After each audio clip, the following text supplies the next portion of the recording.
About 27 minutes away from 10 a.m. and studio packed again.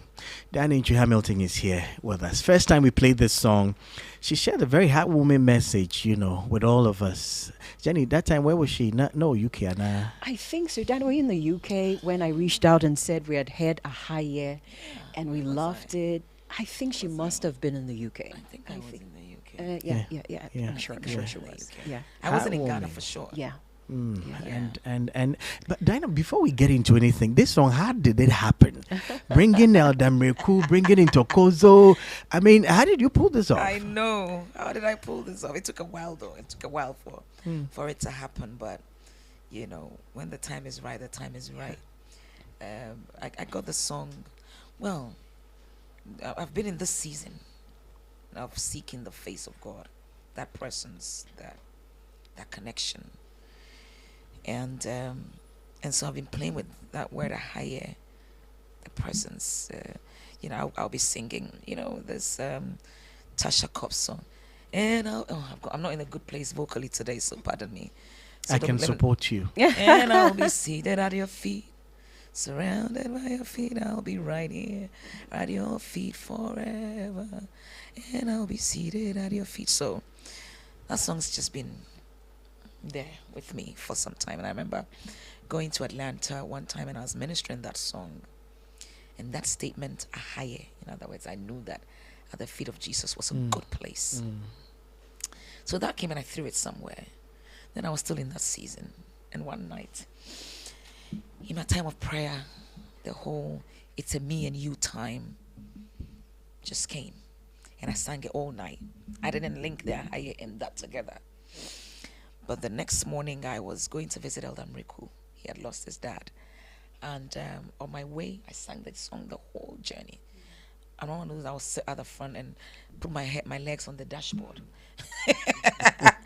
And so I'm doing that the whole drive from Accra to Koforidua because I was going to visit him. And when I got there, he brought out his keyboard and we're worshiping. And then the song came to me again. So then I brought it up. Even though he didn't know it, all he did was stay on the keys and just do his classic ad-libbing. Just ad-libbing to that. And it took the song to another level for me. And so when I came home, I enjoyed it there. But when I came home the next morning, I realized he had posted that session I had with him. And that was when it hit me. Wow. I do record this. That's good. So I called him and I said, can he please pull that particular one down? Because I think there's something big with that song. Because it was just my love song to God. But then I realized it was bigger than that. And so he totally agreed and pulled it down. So from that time, I knew I needed him on it. I knew I needed him on it. But Tokozo just came like a flash. Just like Mercy's one came. And when it hit me like that, I just picked the phone, I called her. She said, I don't need to hear it. I'm on. Wow. So she didn't hear the song. I didn't even have the song. I was singing in my head that she didn't hear it. I met her at Porter's. She didn't ask for it. We spoke about it, and then in fact she didn't ask for the song until maybe a week to her coming down to record it. Was when I sent her like a rehearsal session to her. And we're here. And it sounds like a very personal song to you. It is. It is. And just before Dinah continues, you can join us live on Facebook. We are also on YouTube. Join in our conversation with Dinah. You have a comment. You have maybe there's a question. Maybe it's how much you love the song Ahaye. I remember the first time we aired it, I had goosebumps. My husband and my children were in the car listening that morning. The messages just poured in. And maybe you can share some more with us about the reaction as you talk about how personal this song is for you as well. Yeah. I brought, my sister was in the, so I started off in the room because I knew that this moment had to be captured straight away. I knew this song wasn't one of those that one you record in absentia and send to the other person to do their bit and then meet later and do a video. No, it wasn't one of those. I knew there was going to be a moment with God and we had to capture both audio and video. So that's what we did. what we saw was audio video recording at a go. And my sister was there, and we saw how charged that room was. And Adelaide, my sister, she was there. But then when I'm recording these songs, I don't give to anybody in my family except my husband, my management. But my brother is another one that I would give to. Even though he was not in the room, I made him listen to it.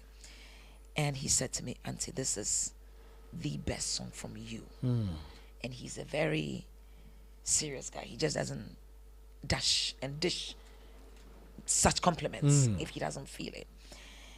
And he was like, Auntie, you need to release this already.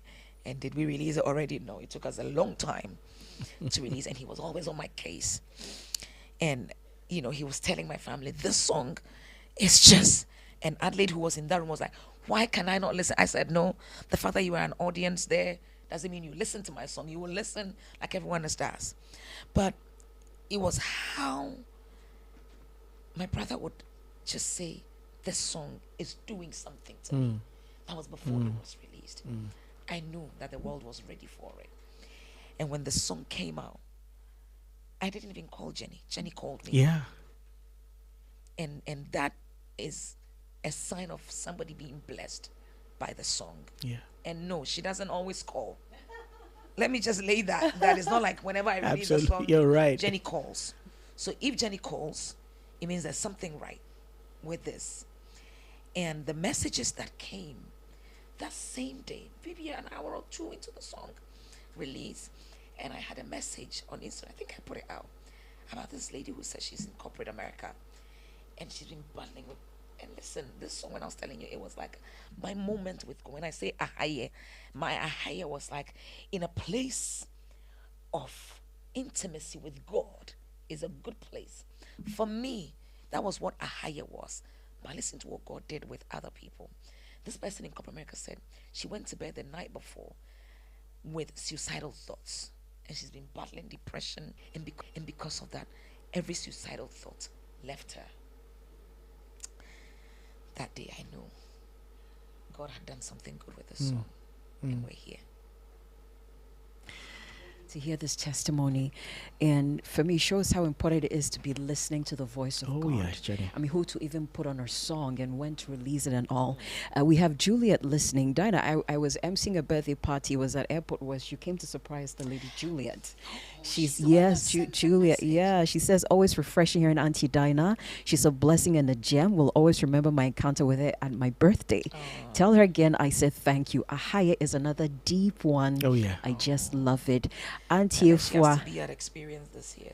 So Jenny, we're going to see you at Experience, right? Yeah, let's see you there. And Nana Ofuriata's mom is listening in. Says, good morning, Jenny. Ahaya Pa. Tell Lady Dinah thank you for loving Nanayao. Oh, I love that boy. Tell me. That boy is my love and my headache. Your love and your headache. My headache. And he calls you like the best auntie. Yeah. I think Nanaya will always be a headache. You take it like that. Take it like that. But I love your association with the young ones. I mean, I saw what you did yeah. with Nana at your press release. It was beautiful. And I love that boy. for the Awake experience. Ajimai, can we drop it? It's the love month, right? Yeah. Today you're the one who seems to be in the love mood and the food mood.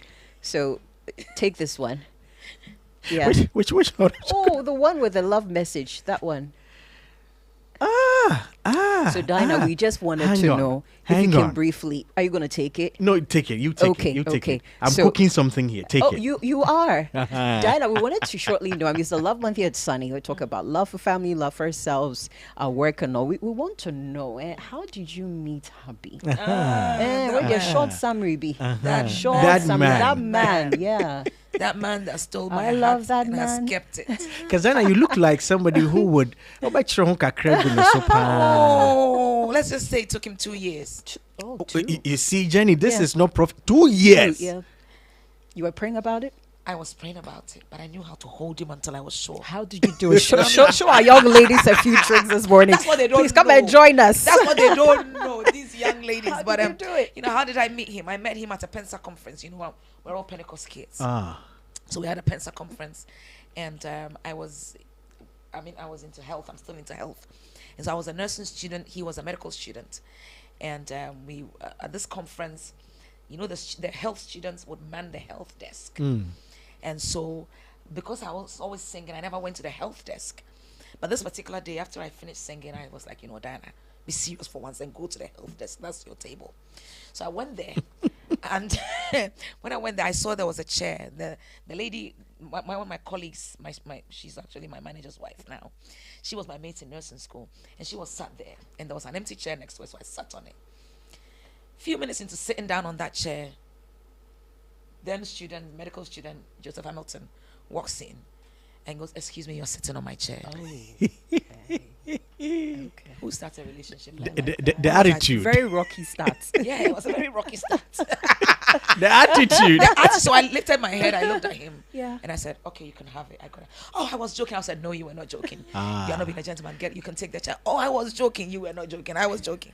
Anyway, so that was the beginning.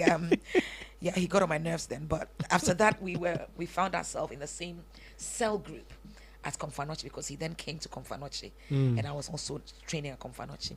So we're in the same cell group, and like they say, the rest is history. Ajima, I'm more interested in how she managed to hold him for 2 years while she know, was praying about yeah. Jenny, I I say you're yeah, far because away, I but know then how you're to keep- because just. about 1 month, Penasa. Oh, how did you do it? Okay, so when we first met, and he would go to cell meetings, would coming home. I mean, the medical students will walk us to our hostel, because we walked through the morgue to come from the medical. That we had the cell meeting at the doctor's flat, and we would walk to the nursing hostel, and between the doctor's flat and the nursing school was the mortuary. Yeah. And so some of the girls were afraid to do the walk. And so the doctors will walk us. And so they would walk us, and we'll be talking. And I'll be telling him, "So why don't you go for this girl? Why don't you go for that girl?" And one time he said, "What about you?" Wow. I said, "Oh, no, you don't want me." He said, "Why? Why not you?"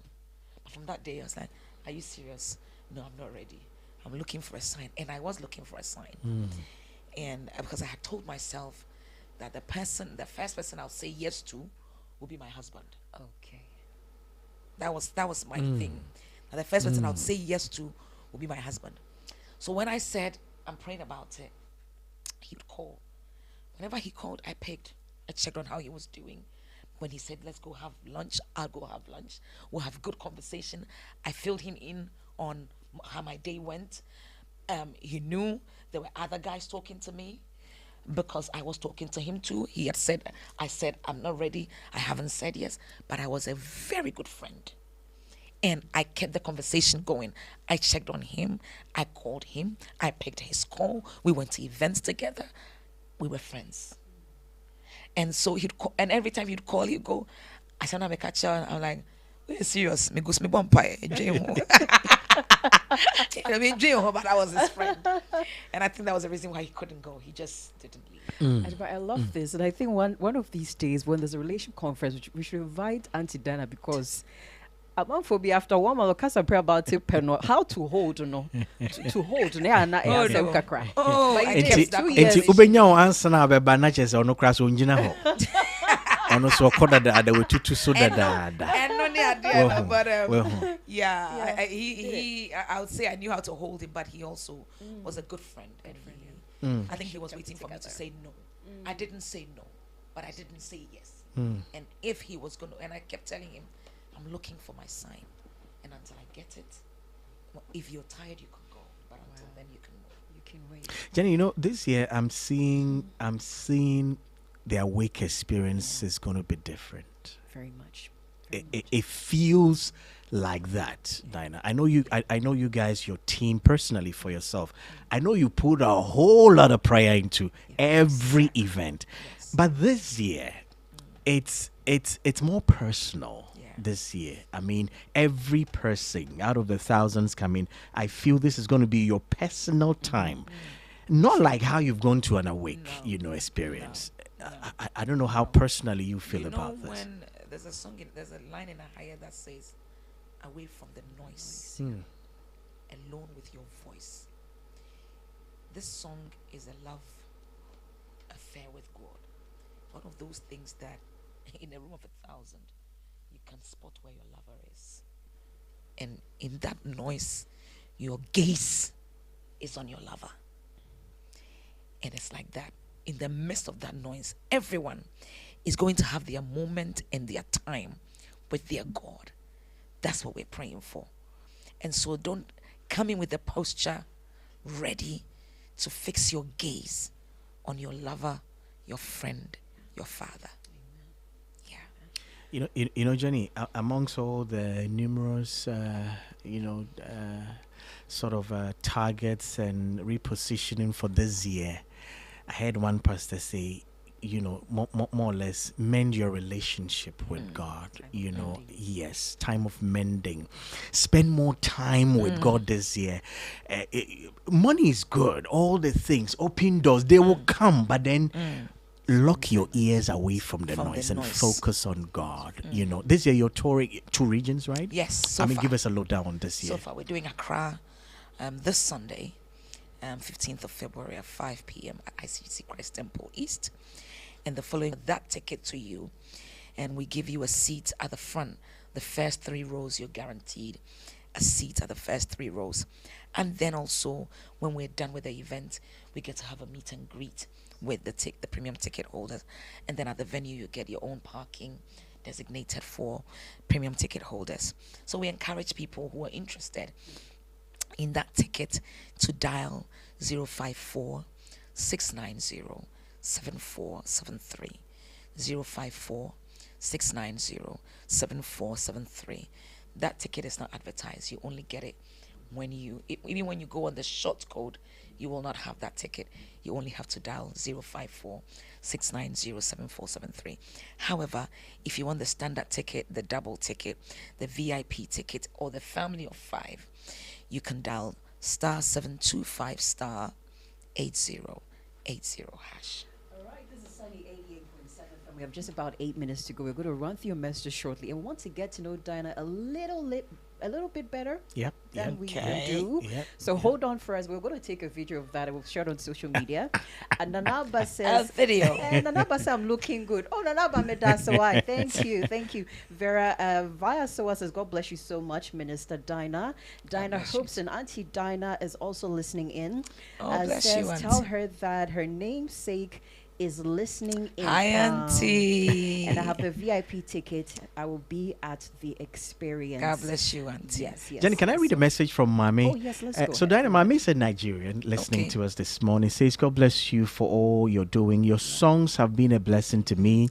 So much that I learned them word for word. Oh, bless you. When Work in Progress came at a time when I was rising from a big fall in my life.